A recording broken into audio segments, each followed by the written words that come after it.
News 18 लोकमतवर आपण पाहताय संध्याकाळच्या बातम्या। आपल्या सगळ्यांचं स्वागत। मी मिलिंद भागवत। बातम्या पाहूयात सविस्तर।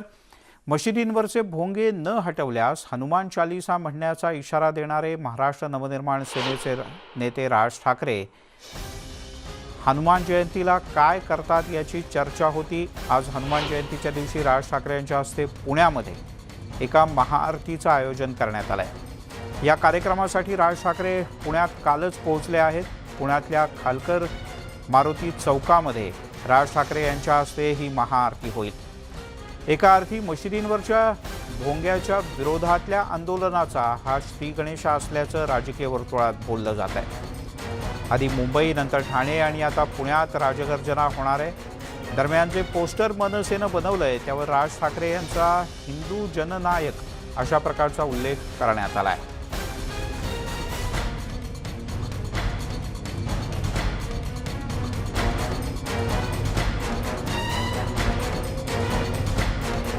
त्यामुळे राज ठाकरे आज पुण्यात औपचारिक भाषण सुद्धा करतात का हे पाहणं महत्त्वाचं आहे। कारण राज ठाकरे यांच्या उपस्थितीत महाआरती होणार आहे आणि पुण्यामध्ये राज ठाकरे कालच दाखल झाले आहेत। आज नेमकं काय काय होतं हे पाहणं महत्त्वाचं आहे। थोड्याच वेळात कार्यकर्त्यांची सुद्धा गर्दी इथे जमायला सुरुवात होईल। अर्थात हा मनसेचा अधिकृत कार्यक्रम आहे की नाही हे मात्र अजून कळलेलं नाही। वैभव सोनवणे आपले प्रतिनिधी खालकर चौकातून आहेत आणि विशाल पाटील आपल्यासोबत आहेत, आपले प्रतिनिधी पुण्यातून। आधी वैभवकडे जाऊयात। वैभव, या चौकामध्ये काय तयारी आहे? किती वाजता ही महाआरती होणार आहे?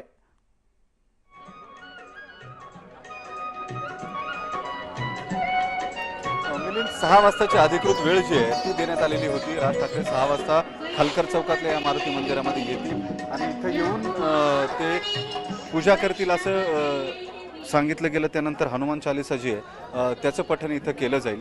गेले 2 दिवस इथं तयारी सुरू आहे। महाराष्ट्र नवनिर्माण सेनेच्या कार्यकर्त्यांनी संपूर्ण कुमठेकर रस्ता जो आहे ज्या मार्गावरून राज ठाकरे येणार आहेत त्या मार्गावर हिंदू जननायक असे मोठमोठाले होर्डिंग्ज आहेत ते राज ठाकरे यांचे लावलेले आहेत आणि साधारण 6:30 वाजेपर्यंत राज ठाकरे हे इथं येतील आणि तिथून पुढे हा कार्यक्रम सुरू होईल।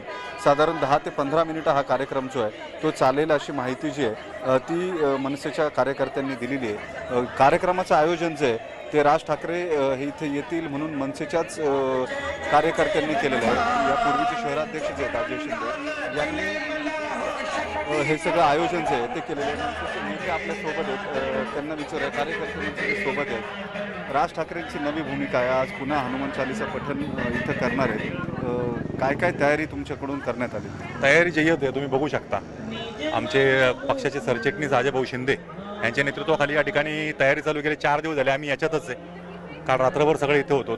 तयारी जोरदार आहे। दरवर्षी हनुमान जयंती उत्सव जोरात साजरा होतो, पण यावर्षी सन्माननीय राजसाहेब ठाकरे येणार आहेत त्याच्यामुळे एकदम वेगळा उत्साह आहे, वेगळी ऊर्जा आहे। सन्माननीय राजसाहेबांच्या हस्ते या ठिकाणी हनुमान पठणाची सुरुवात होणार आहे आणि याच्यानंतर जी काही नवीन वाटचाल होणार आहे पक्षाची त्याची ही सुरुवात असणार आहे।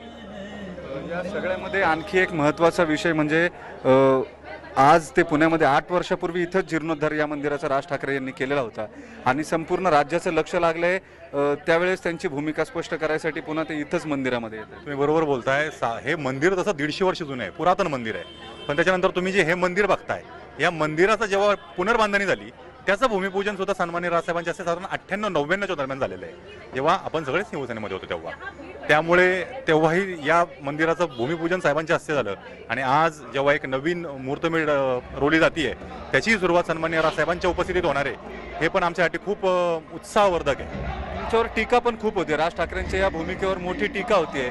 ते सतत 2 वर्षाला नव्या भूमिका घेतात, भूमिका बदलत राहतात, एका भूमिकेवर ते ठोस राहत नाहीत। आता पुन्हा लोकांमध्ये फूट पाडायचं काम ते करतायत अशी टीका त्यांच्यावर आता महाविकास आघाडीकडून केली जाते। हे बघा, राजसाहेबांनी जेव्हा पक्षाचा ध्वज जाहीर केला तेव्हा सुद्धा साहेबांनी सांगितलं होतं त्याच्यामध्ये भगवा आहे आणि तो फार मोठ्या प्रमाणामध्ये, इतर दोन्ही रंगांपेक्षा भगवा रंग हा खूप मोठा होता। आता त्याच्यानंतर जेव्हा भूमिका बदलली असं म्हटलं जातं ते साफ चुकीचं आहे। सन्माननीय राजसाहेब जेव्हा वारंवार या हिंदुत्वाच्या मुद्द्यावर बोलत होते तेव्हा सुद्धा त्यांची भूमिका ती ठामच होती. हिंदुत्व ही भूमिका कधी सोडलेली नव्हती आणि नव्याने घेतली आहे असंही काही नाहीये. ठीक आहे, अजय शिंदे आलेत. अजय शिंदे प्रामुख्याने या सगळ्या कार्यक्रमाचे आयोजक आहेत, त्यांना विचारूया. तुम्हाला परवानगी जी मिळणार होती पोलिसांकडून किंवा प्रस्तावित होती तिचं काही झालं का? दोन्ही परवानगी आल्यात. परवानगी मिळाली. आता कार्यक्रम साधारण किती वाजता सुरू होईल? कार्यक्रमाची रूपरेषा काय असेल? किती वेळ इथं कार्यक्रम असेल आणि किती लोक अपेक्षित? आदरणीय साहेब इथं 6 वाजेपर्यंत पोहोचतील आणि ते पोहोचल्यानंतर इथं महाआरती होईल. महाआरती झाल्यानंतर इथं हनुमान चालिसाचं पठण होईल आणि साधारण आपण त्याचा अंदाज देऊ शकत नाही. खूप मोठ्या प्रमाणावरती या ठिकाणी सगळे नागरिक सहभागी होतील. तुमच्या माध्यमातून पण मी सर्व नागरिकांना, हिंदू नागरिकांना इथं निमंत्रित करतो की त्यांनी मोठ्या संख्येने या सगळ्या धार्मिक उत्सवात सहभागी व्हावं. राज ठाकरेंच्या या भूमिकेवरून मोठी चर्चा आहे. आपण पाहतोय राज्यभरात, देशभरात याची सगळी उत्सुकता होती किंवा त्यांच्या भाषणानंतर देशभरामध्ये हा ट्रेंड सुरू झाला. अनेकांनी भोंगे वाटायला सुरुवात केली. अनेक ठिकाणी इतर संघटना सुद्धा वेगळ्या वेगळ्या याच्यामध्ये आल्या आणि त्यांनी सांगितलं हनुमान चालिसा लावा, मशिदींवरचे भोंगे काढून टाका. या भोंग्याचं राजकारण राज ठाकरे यांनी पेटवलं का? साहेब हे सातत्याने भोंग्याच्या संदर्भातल्या भूमिका मांडतात आणि मला असं वाटतं की देशभरातल्या नागरिकांच्याकडनं ती भूमिका स्वीकारली गेली. ती भूमिका स्वीकारल्यानंतर ज्या पद्धतीने त्या सगळ्याचा उद्रेक झाला, तो उद्रेक आपल्याला सगळीकडे दिसायला लागला आणि तो उद्रेक दिसल्यानंतर मला असं वाटतं की काही जणांना उशिरा शहाणपण आलंय. तरी सुद्धा तुम्हाला सांगतो, हे मुल्ला अली अब्बासाचं सरकार, मी परत एकदा म्हणतोय की हे मुल्ला अली आणि अब्बासाचं सरकार आहे.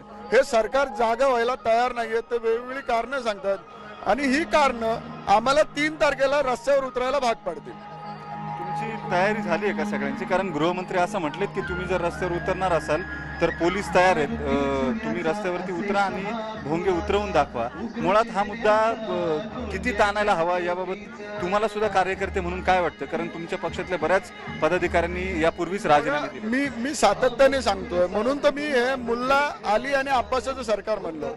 म्हणजे हे सरकार सातत्याने जी भूमिका घेत आहे ती भूमिकाच मुळात चुकीची आहे. मनसेचे उपनेते आलेत बाबू आगसकर आपल्या सोबत. कालपासून ते सगळ्या दौऱ्यामध्ये होते. आज नेमकं काय काय नियोजन असेल? किती वाजता साहेब राजमहल मधून निघतील, कार्यक्रम करतील आणि इथे पोहोचतील? साहेब 6:30 वाजता राजभवनमधून निघतील. त्यात बालगंधर्व मध्ये एक आंबा महोत्सव आहे, त्याला ते भेट देतील. ती भेट झाल्यानंतर 7:30 वाजता साहेब या ठिकाणी येतील आणि त्यानंतर आल्या इथे 2 मिनिटं हनुमानाची आरती होईल आणि त्यानंतर आपण हनुमान चालिसा जे 9 मिनिटाचं आहे तर हनुमान चालिसा या ठिकाणी होईल हिंदीमध्ये आणि त्यानंतर साहेब इथं निघून जातील. अतिशय चांगला नियोजनबद्ध 15 मिनिटाचा कार्यक्रम असेल. कार्यक्रम हा 13 मिनिटाचा असेल, 15 ते 13 मिनिटाचा असेल आणि त्यानंतर 5-10 मिनिटं सत्कार करायचा जातो, 20 मिनिटाचा कार्यक्रम असेल. ठीक आहे, चला. बाबू आगसकर यांच्या म्हणण्यानुसार 7 वाजता राज ठाकरे इथे येतील, 6:30 वाजता ते घरून निघतील. साधारण 15 मिनिटांचा हा सगळा कार्यक्रम जो आहे तो असेल. 2 मिनिटं आरती होईल आणि त्यानंतर 9 मिनिटांची हनुमान चालिसा इथं वाजवली जाईल. ती संपूर्ण राज ठाकरे ऐकतील आणि त्यानंतर ते इथून पुन्हा त्यांच्या घरी निघून जातील. वैभव, आज सकाळपर्यंत परवानगी नव्हती पण आता पोलिसांची परवानगी मिळालेली आहे या कार्यक्रमाला. त्याच्यामुळे अतिशय जोरातच हा कार्यक्रम होईल, यात काही शंका नाही. तू राहाच आपल्यासोबत.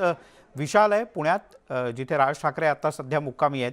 विशाल, कोणाकोणाच्या भेटीगाठी सकाळपासून झाल्या आणि पुण्यातलं वातावरण कसं आहे? मिलिंद सर, पुण्यातील वातावरणाच्या बाबतीत जर आपण बोलायचं झालं तर मनसैनिकांचा उत्साह जो आहे हा शिगेला पोचलेला आहे आणि मनसे अध्यक्ष राज ठाकरे ज्या राजमहल ह्या निवासस्थानी आहेत या ठिकाणी अनेक मनसेच्या नेत्यांच्या आता भेटीगाठी ज्या आहेत त्या सुरू झालेल्या आहेत. खरं तर या ठिकाणी आपण आत्ताची परिस्थिती जर पाहिली तर जे राज ठाकरेंचे सुरक्षा रक्षक आहेत हे काहीशी तयारी करताना जे ते आपल्याला पाहायला मिळत आहेत. खरं तर मनसे अध्यक्ष राज ठाकरे राजमहल या ठिकाणहून साधारणतः 6:15 ते 6:30च्या सुमाराला इथून बाहेर पडतील.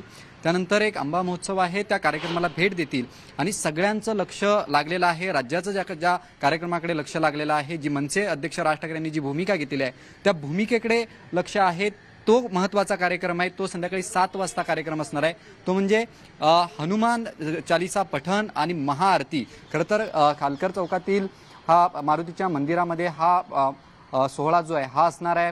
महाआरती होणार आहे आणि त्याचबरोबर हनुमान चालिसा पठण सुद्धा त्या ठिकाणी होणार आहे. त्यामुळे ज्या पद्धतीनं मनसे अध्यक्ष राज ठाकरे यांनी गुढीपाडव्या मेळाव्यात जी भूमिका घेतली होती, त्यानंतर अनेक टीका जी आहे ती राज ठाकरे यांच्यावरती झाली होती आणि थेट आता मनसे अध्यक्ष राज ठाकरे जे आहेत हे मैदानात उतरलेले आपल्याला पाहायला मिळत आहेत. आणि त्याची सुरुवात पुणे या शहरातनं होते. खरं तर आपल्याला माहिती आहे सगळ्यात आधी विरोध, काहीशी नाराजी आहे ही पुणे शहरातनं झालेली आपल्याला पाहायला मिळाली होती. ज्यावेळेला हनुमान चालिसा लावायची या बाबतीत भूमिका मनसेने घेतली होती, मशिद्यावरील भोंग्यांच्या भूमिका घेतली होती, त्यावेळेला सगळ्यात आधी विरोध जो आहे हा पुणे शहरातनं झाला होता. आणि याच पुणे शहरातून मनसे अध्यक्ष राज ठाकरे हे हनुमान चालिसा पठण आणि महाआरती करणार आहेत.